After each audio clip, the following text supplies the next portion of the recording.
Meanwhile, the African National Congress Veterans League says a constitutional court judgment against the former president will send a strong message to South Africans that they must account for their actions. We're joined now by President of the ANC Veterans League, Dr.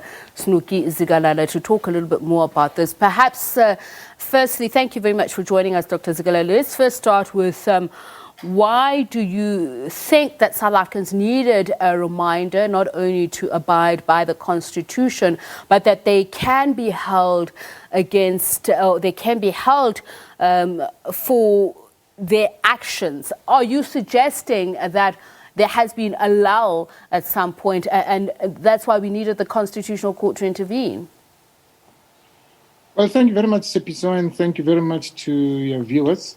I think as Veterans League, we are definitely saddened that our former president has been sentenced to 15-month imprisonment, and also that he has to hand himself over to prison by within the next 5 days. It shouldn't have gone that far, because it should not have gone that far, because it is our own president. It's also the African National Congress that's insisted that we should have this commission of inquiry, which led by Deputy Chief Justice Zondo. And there's a president who initiated this, but unfortunately, he then declined to appear in front of the commission itself, irrespective of whether it was called, and he said he's prepared to go to jail rather than appear in front of the commission. For us, that saddened us, and we as the Veterans League tried our level best to intervene. Of course, we've written letters to him through our Secretary General, so that we should sit down and convince him to appear in front of the commission itself. But unfortunately, that we are not given that opportunity.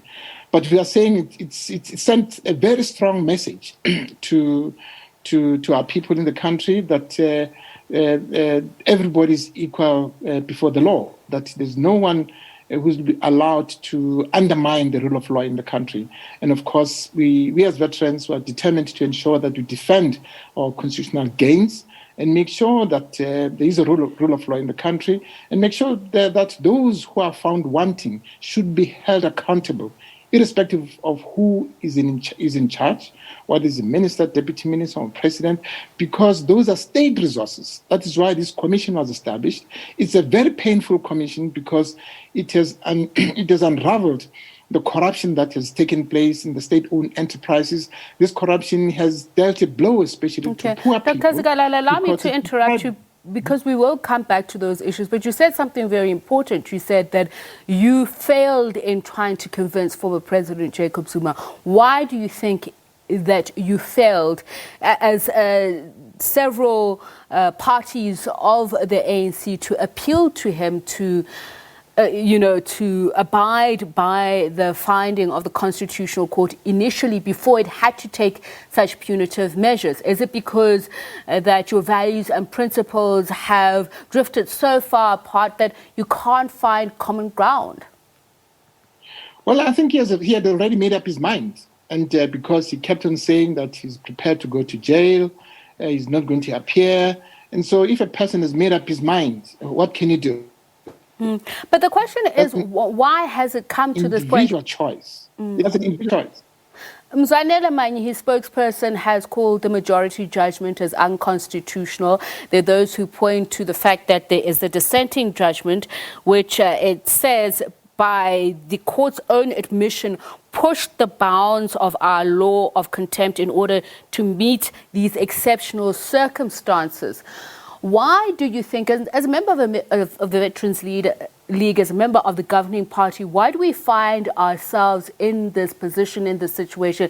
Because it is not something that has developed over the past couple of months or just a few short years.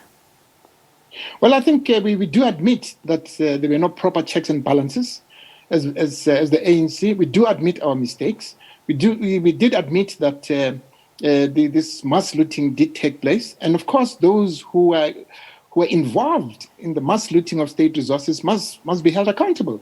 We do admit. It's not to say we deny that. It's a very painful thing, especially for the African National Congress, and that is why we are talking about the renewal of the African National Congress. That's why we are talking about bringing back the values of the African National Congress, we want an ethical leadership should be put in place in terms of people who are going to be public representatives, people who are going to parliament, so that these are people who have no background of being involved in corruption, of being involved in criminal acts. That's why we as the African National Congress, are making sure that those who are going to parliament are people who are going to be screened and make sure that these are Dr. ethical Zikalala, people, committed people.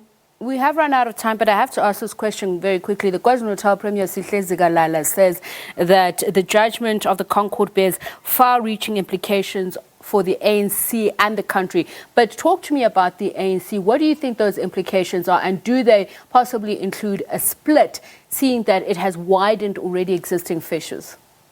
No. There won't be a split within the African National Congress over the values of the ANC. That won't happen. In terms of the values of the ANC, there won't be any split.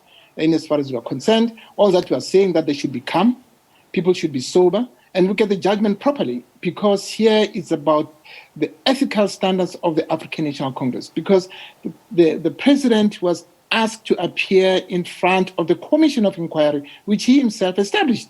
And that's the commission itself was investigating acts of corruption within state enterprises. And there are so many acts of corruption. More than 57 billion rand has been looted in state-owned enterprises. And so the ANC cannot be split over looting of state resources. And so what you are saying, that there won't be any split within the African National Congress. We want to bring back the values of the African National Congress, its principles and its tradition in society. There will never be any split based on that. Cannot or should not, Dr. Zikalala, because we have seen by the former president's own sentiments, he feels that he's being targeted.